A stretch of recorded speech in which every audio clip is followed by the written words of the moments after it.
Buenas tardes, queridos contertulios, bienvenidos a una nueva edición del Sillón Bíblico. Mi nombre es Abel de la Costa y estamos en el domingo cuarto del tiempo pascual en el ciclo B, domingo que llamamos del Buen Pastor, porque en los domingos cuarto del tiempo pascual, en los tres ciclos, leemos algún fragmentito del discurso del Buen Pastor del Evangelio de Juan, capítulo 10.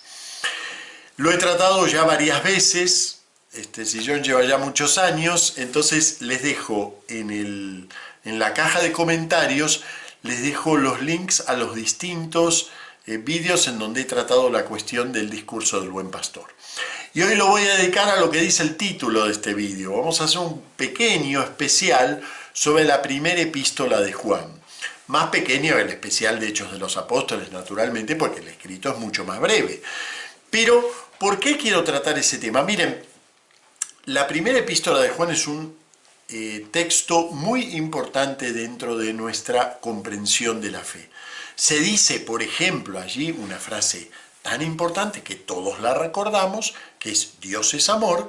Bueno, esa definición está en el capítulo 4 de la primera epístola de Juan, O sea que es un escrito relevante para la comprensión de nuestra fe. Sin embargo, la liturgia dominical lo lee muy poquito.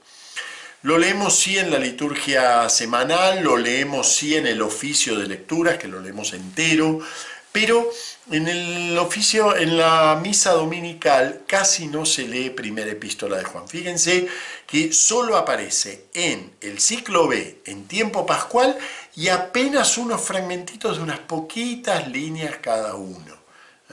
Y ustedes dirán, ¿por qué si es tan importante se lee tan poco? Bueno, hay una razón, que es un texto muy difícil de dividir en pequeños fragmentos, dividir en perícopas. Está todo tan trabado y una afirmación lleva a la otra, después la retoma, después vuelve para atrás, que claro, hace muy difícil esto que hacemos en la liturgia, que es separar el texto en fragmentos y leerlos con una cierta autonomía.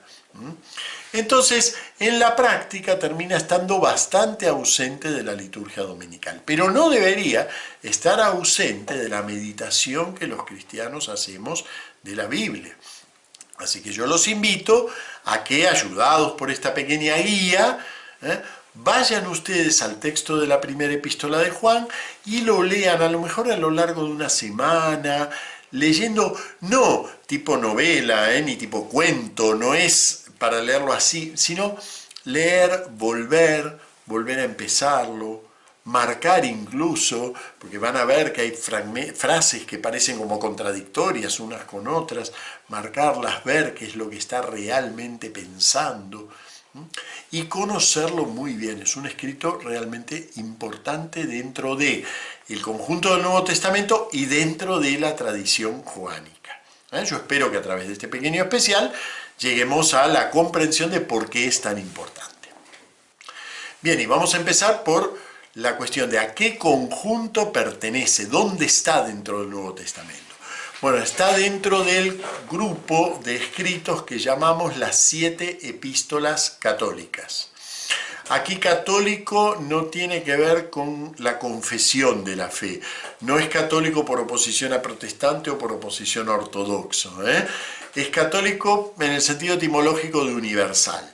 Miren, en la antigüedad, claro, como el grueso de los escritos paulinos, no el grueso, todos son cartas, entonces en la práctica, a lo que no tenía un género muy definido, como son los evangelios, como son Hechos de los Apóstoles, o como es el Apocalipsis, los antiguos lo llamaron cartas, epístolas. Lo llamaron así. No quiere decir que todos son epístolas, pero las de Pablo resulta que todas lo son. Y todas tienen un destinatario. Se dirigen a los romanos, a los corintios, a los gálatas.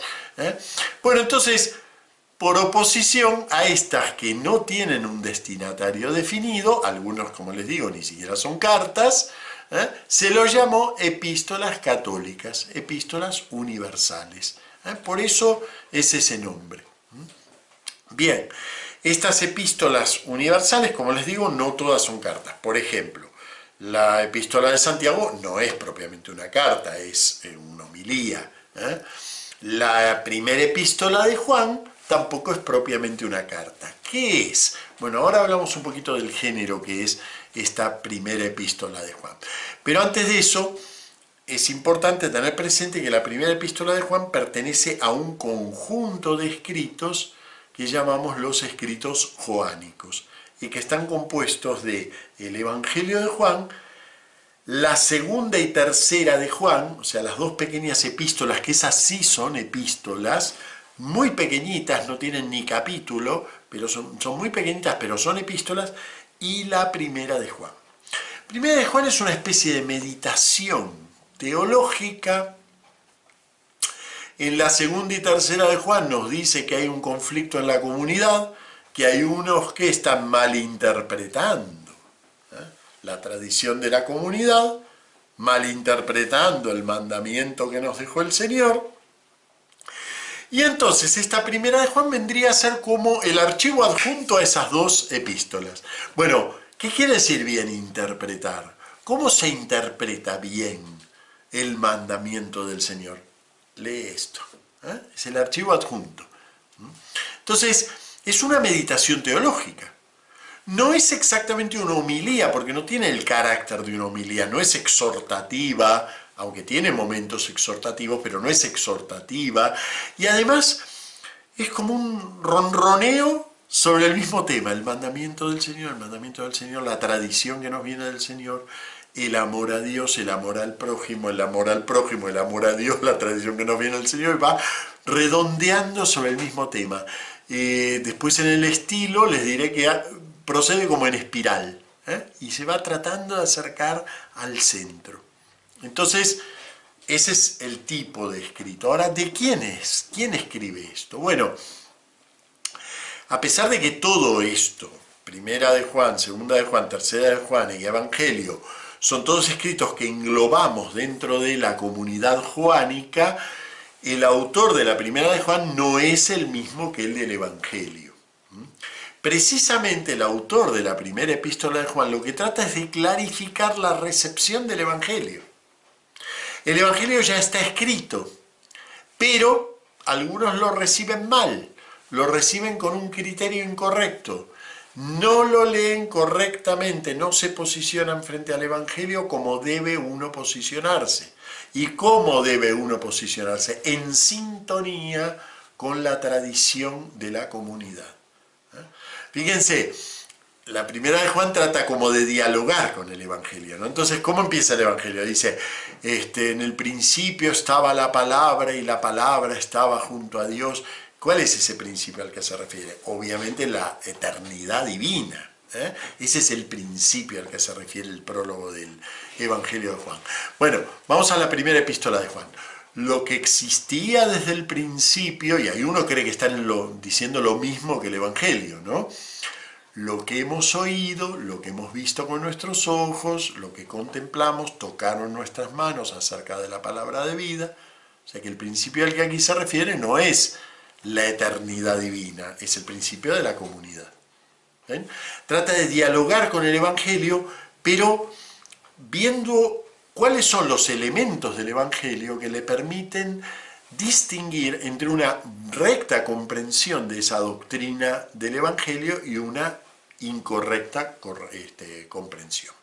Ese es el sentido de la primera carta de Juan, y por eso sabemos que no es el mismo autor, porque evidentemente este autor, empezando, que no tiene la misma autoridad que el Evangelio.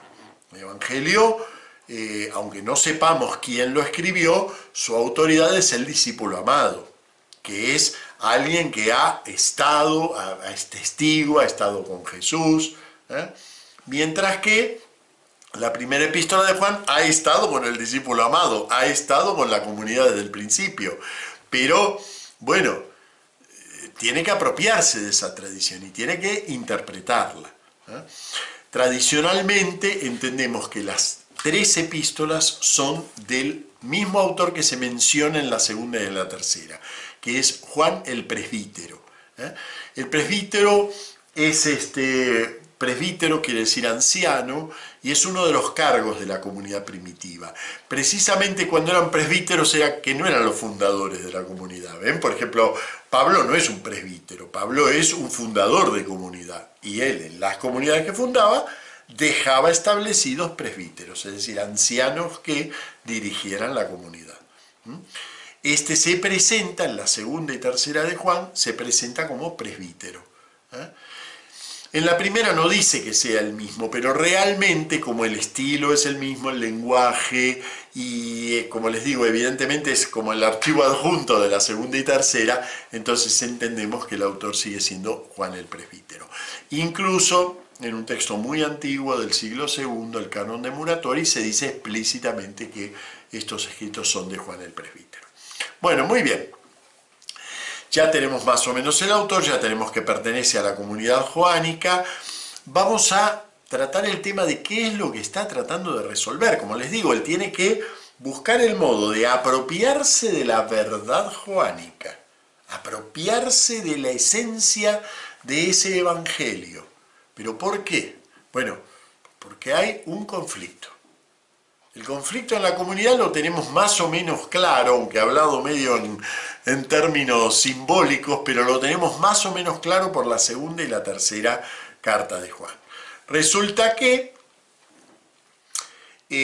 claro, el Evangelio de Juan es un evangelio difícil, es un evangelio que vuela muy alto.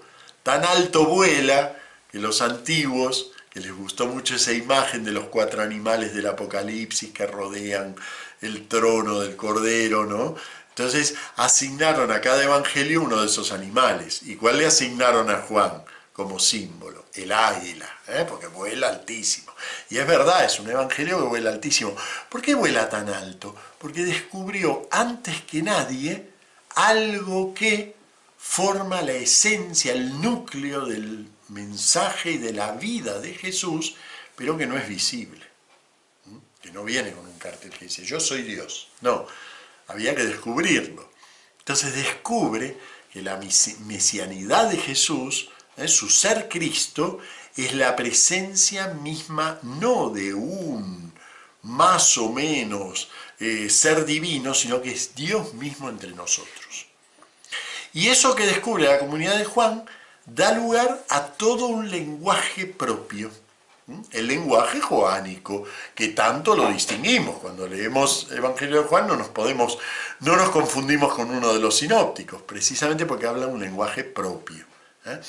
Esa percepción de quién es realmente Jesús tiñe todo el Evangelio. Tanto lo tiñe que por momentos, por lo menos, podríamos malentenderlo y creer que Jesús es una especie de apariencia de hombre, pero que no es realmente un hombre como nosotros. Claro, es Dios. Entonces nos podría dar esa impresión. Así nació la primer desviación de la fe que ya la he mencionado otras veces, que se llama el docetismo. El docetismo es afirmar que la vida humana de Jesús es solo una apariencia, que realmente Él es una especie de Dios encapsulado en una apariencia de hombre. Y por lo tanto, si es una apariencia de hombre, ¿sufrió de verdad? Y no. Pero si nosotros leemos el Evangelio de Juan nos damos cuenta que la muerte está tratada de una manera muy especial. La muerte es su glorificación y mirarán al que traspasaron y claro.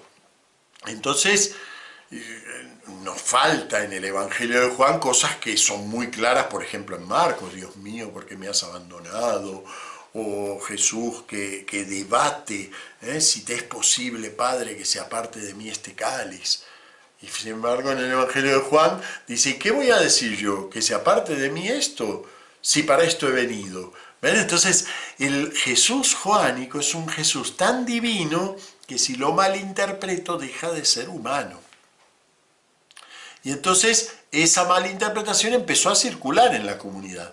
¿Cuándo empezó a circular? Cuando se murió el garante de la tradición. Es decir, cuando fueron desapareciendo esa primera generación que garantizaba que aquella interpretación de Jesús era auténtica y estaba en continuidad con la tradición originaria, cuando empezaron a morir esos primeros, empezaron a surgir escuelas dentro de la comunidad, ¿no? Ah, yo afirmo esto, yo afirmo lo otro.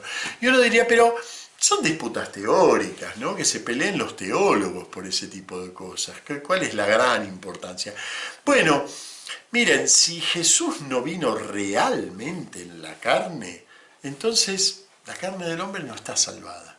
El ser humano no vale como ser humano, va a valer cuando deje de ser humano. Ese extremo espiritualismo, no, es que Él es el Hijo de Dios, entonces no toca la humanidad. Y si no toca la humanidad, ¿qué hace nuestra humanidad metida en medio? ¿No será que a lo mejor nuestra humanidad es también una cápsula? Y tenemos que esperar a que termine esto y ya salir como almitas volando. Fíjense que muchas veces el planteo nuestro de la fe es un poco doseta, ¿eh? Es decir, esperamos esa liberación platónica del alma y no la vida eterna de la que habla el Evangelio, ¿eh? Muchachos, tenéis algo de comer, y comió con ellos, y tocan mis heridas, ¿eh?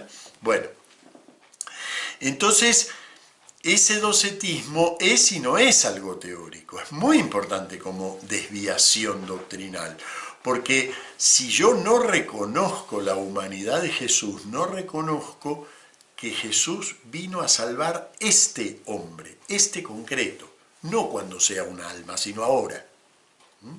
Bueno, ese es el problema al que se enfrenta la primera epístola de Juan. Pero ahora, ¿cómo lo hace? ¿Cuál es su estilo? ¿Qué cuidados tengo que tener al leerla?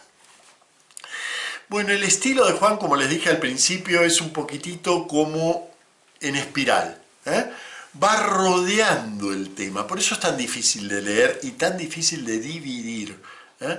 Porque va rodeando el tema, incluso por momentos parece hasta un poco contradictoria, ¿no? Miren, les voy a leer dos versículos.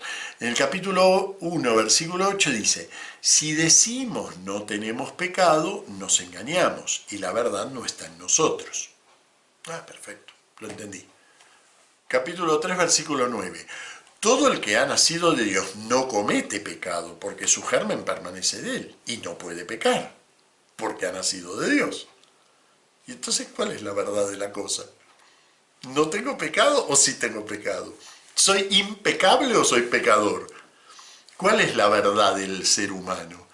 En realidad, las dos son ciertas, pero son ciertas envolviendo lo que el autor va penetrando, ¿ven? Envolviendo. Por un lado, si yo no reconozco, si yo digo, no, nosotros no tenemos, yo soy impecable porque soy creyente, pues ahí me estoy engañando a mí mismo. Porque siempre, siempre soy pecador, siempre. Ahora, al mismo tiempo, siempre soy pecador, pero en tanto he nacido de Dios, también he superado la fuerza del pecado. Eso que San Pablo, con ese dramatismo, ¿no? Es el poder del pecado. Lo he superado, es decir, el pecado mismo ya no tiene dominio sobre mí, a pesar de que está presente en mi vida y en toda mi vida. Entonces, las dos son ciertas, pero no son ciertas desde el punto de vista lógico. Desde el punto de vista lógico se oponen, pero cuando yo trato de pensarme como ser humano en mi verdad frente a Dios, resulta que necesito las dos afirmaciones. Bueno, eso es lo que hace la primera epístola de Juan. Otro ejemplo, en este caso no propiamente de contradicción, sino de una especie de razonamiento en círculo, ¿no? Capítulo 4, versículo 21. Y hemos recibido de él este mandamiento: quien ama a Dios, ame también a su hermano. Capítulo 5, 3. Pues en esto consiste el amor a Dios, en que guardamos sus mandamientos. Es una especie de círculo, ¿no? Es decir, el mandamiento es amar a Dios. ¿Y qué es amar a Dios? Guardar sus mandamientos. ¿Pero cuál es el mandamiento? Es amar a Dios. El cuento de la buena pipa. Bueno, nuevamente, estamos en una afirmación envolvente, en donde el punto de fuga de esa afirmación envolvente, y ahora la voy a volver a leer, pero más despacito, dice: y hemos recibido de él este mandamiento: quien ama a Dios, ame también a su hermano. Ese es el punto de fuga de esta especie como de círculo del pensamiento, pero es también el punto de fuga de toda la carta. Toda la carta tiene como centro poner esa piedra de toque en la vida cristiana. Hablamos mucho de gloria, hablamos mucho de espíritu, podemos contemplar el ser del Señor, podemos hacer un montón de cosas, todas muy espirituales, pero amas a tu hermano, al que está ahí al lado y que ese es carne, como la carne real del Señor. Eso es lo que la carta quiere mostrar. Que el amor a Dios es abstracto hasta que se concreta en el amor al prójimo. La verdad del amor a Dios es el amor al prójimo. Y el amor al prójimo concreto, porque además dice muy concretamente, si tu hermano pasa necesidad y tú tienes, entonces si no lo ayudas, no hay amor de Dios.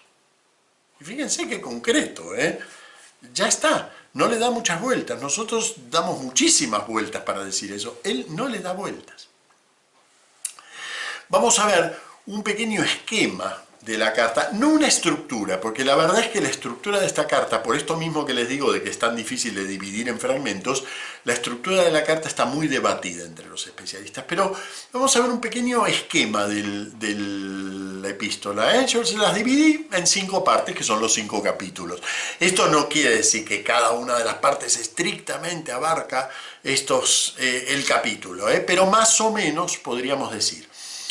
¿Qué es el capítulo primero? El capítulo primero nos dice que estar en comunión con Dios es caminar a su luz. ¿Y qué es caminar a su luz? Recibir continuamente su perdón. ¿Ven? Y ahí ya nos aparece esto del estar en pecado o no estar en pecado. Me reconozco en pecado, pero porque recibo su perdón.